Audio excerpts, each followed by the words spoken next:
Et gaff til a gaff. Et gaff til a gaff. I'm in with the till a gaff. Illy with the till a gaff. Knit gaff, knit gaff. Knit gaff, knit gaff.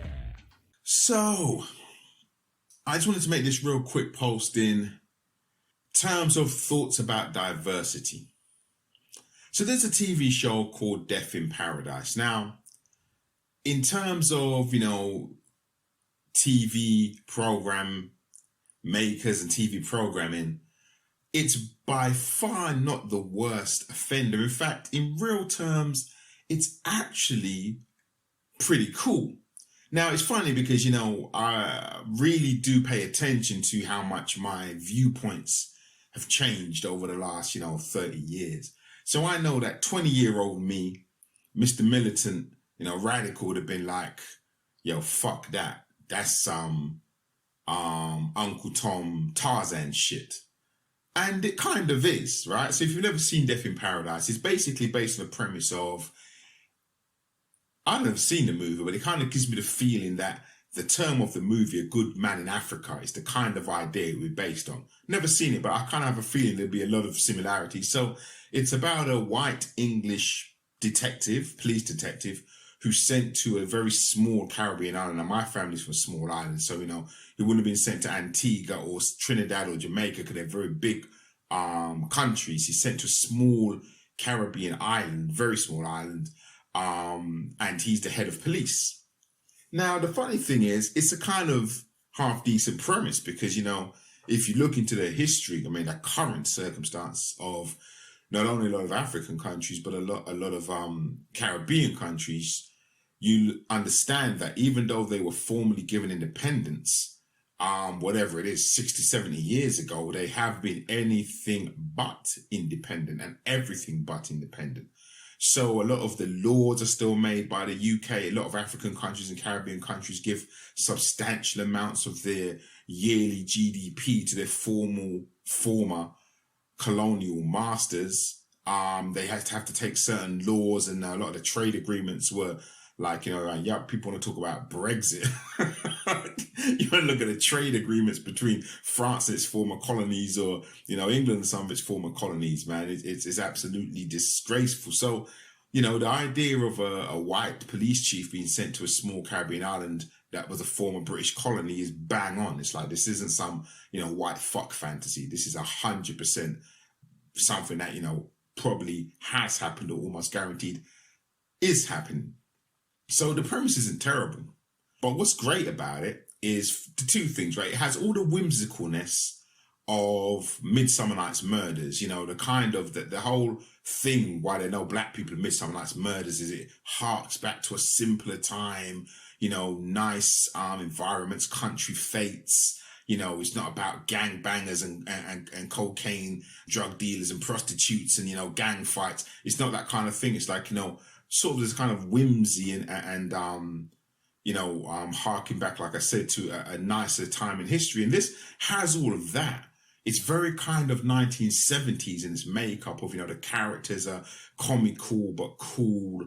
The woman is beautiful and sexy, but there's no actual sexual relationship between this guy. This guy is out of place. So although he is Tarzan, technically, he's been sent to the Caribbean island, and in terms of the police, at the very least, he is the boss, right? He's been sent to the Caribbean island, but he's been sent there to rule over everything. But the joke's kind of on him because he knows nothing about the Caribbean or the Caribbean island. So it's an interesting way of playing the like I said, the Tarzan complex that so much TV and entertainment has. That white people have to be they have to rule, right? But they play this one off like, well, the joke's on him because he's an idiot when it comes to anything Caribbean. He doesn't know anything, so he relies heavily on his Caribbean staff. And that kind of empowers them. So it's almost like a Lone Ranger Tonto type scenario.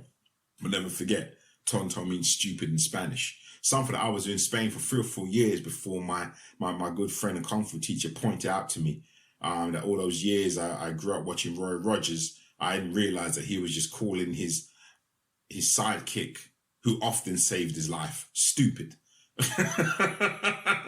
as a name, but let's not go back into that one. So like I said, 20-year-old me would have been disgusted, would have cursed this right out. 50-year-old me, you know, I see it for what it is. Like I said, I still have that romanticization, that romantic view of, you know, years gone by and simpler times, and I get what at least I get what they're aiming at. But I think the new season just started. What's been so interesting about it is that it's had a few people play this role. So what's interesting, it's a bit like a James Bond thing. Every couple of seasons, the lead actor, which is obviously the white actor who plays the central role of the person who's been sent from New Scotland Yard to be the chief detective and run the department. And it's funny because it's even a bit like a Starsky and Hutch thing. Like, he actually has a boss who is a black guy played by, I'm so sorry, I should be mortified for the fact that I don't know the name of the black guy who used to be in Rising Damp. He's one of the most famous British black actors of all time, and I'm just sorry of my ignorance, I don't know his name, but if you've ever seen Rising Damp or anything he's done since, you know what I'm talking about. He's just iconic. Yeah, and he plays the actual boss. He's the big boss and the chief. So it's interesting that this guy's the head of the department. The story's about this head of the department, but they still play that whole, I call it the Starsky and Hutch thing. It's the first place I saw it, where they wanted to put black people in power. So they made the black person the big boss, but not the hero. You know, it's something that they do in white movies or TV, where, you know, and it's so funny. You see this everywhere. Like, I used to watch The Blacklist. It's exactly the same thing. The big boss is a black guy, but the hero or the heroes are Reddington and, you know, I can't remember her name now, and his daughter. I don't see the whole series. I don't know if she turns out to be his daughter or not. Do you know what I mean? So this is something that's so consistent. You could go through probably 100 cop shows and see that the big boss, the guy at the top of the chain, is a black guy, which gives him the power, but not the cool and the sexiness. So the superhero, anti-hero, cool guy takes all the danger, you know, that's the real hero. That's what we really want to be. So we never want to be the big boss, but they put him there just to show that, you know, yes, there's equality. If you work hard and you follow the system and you work for the man, you can be the big boss, but you never be the cool guy. Anyway, I digress. So the point I was trying to get to is, this is a little bit like James Bond. There's been a number of people taking the role. So the first guy was kind of like a middle-aged, balding white guy. He was quite funny because he played the role very well of, you know, the whole fish out of water, very, very English white man in the Caribbean trying to adapt and run this apartment and also solve murders, Angela Lansbury style. Then a guy from My Wife and Kids, I think it was, not Wife and Kids, that's an American show, but there's a similar type show in England. And, you know, kind of younger looking guy, though I don't think he's actually that much younger. Tall blonde guy took the role. I don't know his name either. He did it for a couple of years, and now there's a new guy being sent. There are a couple more things I could go into about it, but I really can't bother this now. Don't want to make this too big. But what I really thought to myself, I saw the advert for the new series. I'm guessing it's probably coming on to series 5 or 6 now, and there will be at least now, this will be the third incarnation of the guy sent from England to run the department. And I thought to myself, and if you're listening, writers and producers, this is for you.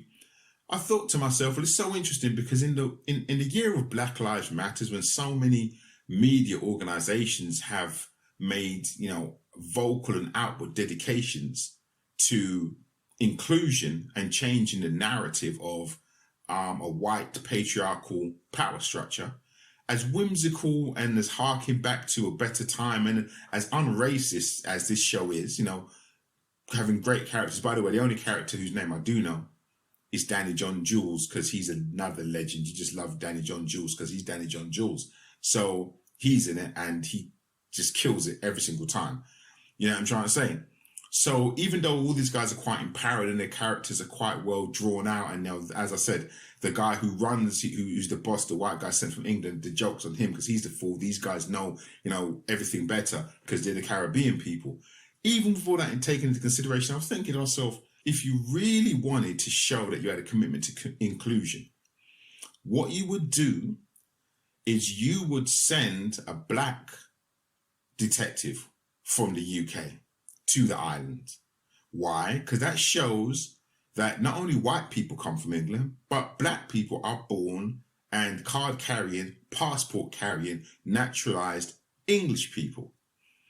And you could still have all the same jokes of the guy being a fish out of water because he's born in England. In fact, they could be funnier. because, he's born in England, grown up in England, don't know enough about the Caribbean. Well, my parents came from the Caribbean somewhere, but, that was 2 generations ago. I don't know nothing about that. I'm from Ilford, mate. I'm from Somerset, you know what I mean? I'm from Essex. And, then you could have even more jokes about him being a fish out of water, being black. People expect him to be more black, but he's not, and trying to navigate that. And then on top of that, what you should do as well is, rather than just having the characters that you have, which are cool characters, by the way, I like them. All of them are pretty good. I don't watch it enough to kind of go through them. There's some very obvious stereotypes in there. But anyway, won't even go into that.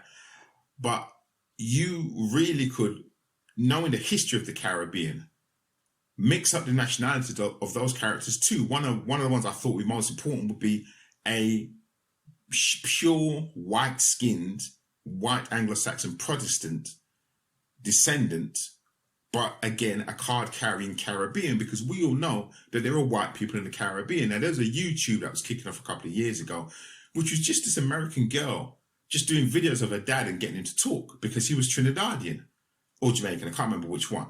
But the point being, he was born and grown in the Caribbean, saw himself as a Caribbean, spoke as a Caribbean. So when a friend used to come round and talk to her dad, he would talk in his natural accent, and it freaked them out. They would cry, laughing at that. I can't believe that's your dad. Wow. And then started doing YouTube videos about it, and it was just blowing up.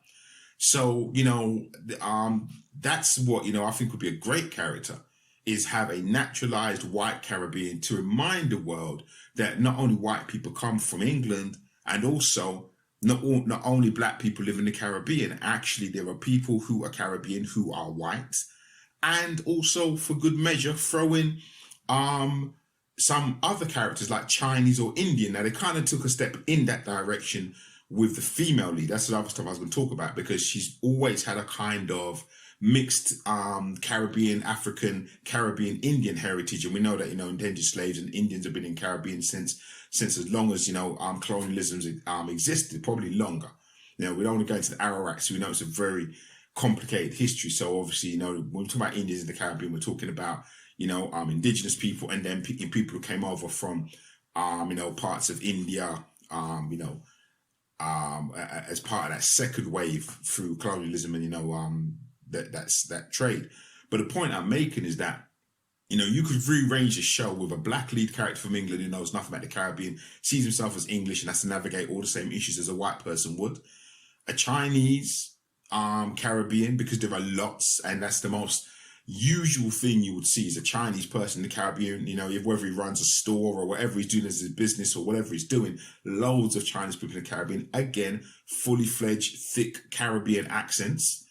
And then you have a white person from the Caribbean, exactly the same thing. Again, navigating the humor. You could even navigate the humor of the black person from England, not understanding the white person from the Caribbean. If a white person from the Caribbean joined the police force, or had been in the police force and had a thick Caribbean accent, there would be a lot of humor to be found just in the fact that the black guy from England can't understand the white guy from the Caribbean.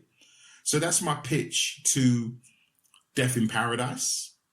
I think that, if you really want to show, I'm not saying that they have made a particular commitment or any, comments about inclusion, but, for all the TV program makers, script writers, there's a lot of the people who are talking about inclusion as a result of the Black Lives Matter protest, understand that it isn't just about the murder of people, but it's about the patriarchal white society that we're all black and white people forced to live under, and realizing, all the discussion and discourse around the fact that we should do something about these stereotypes that we're all forced to live by.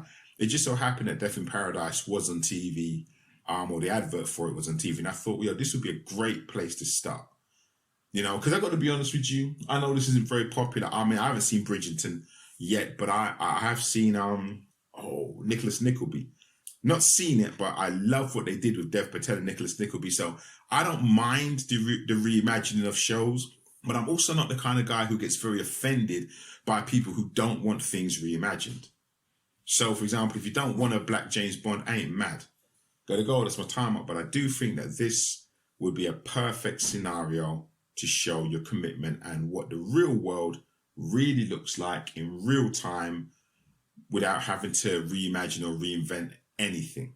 Death in Paradise, people, have a think about it. And if you needed someone to help you with the scripts, holler at your boy.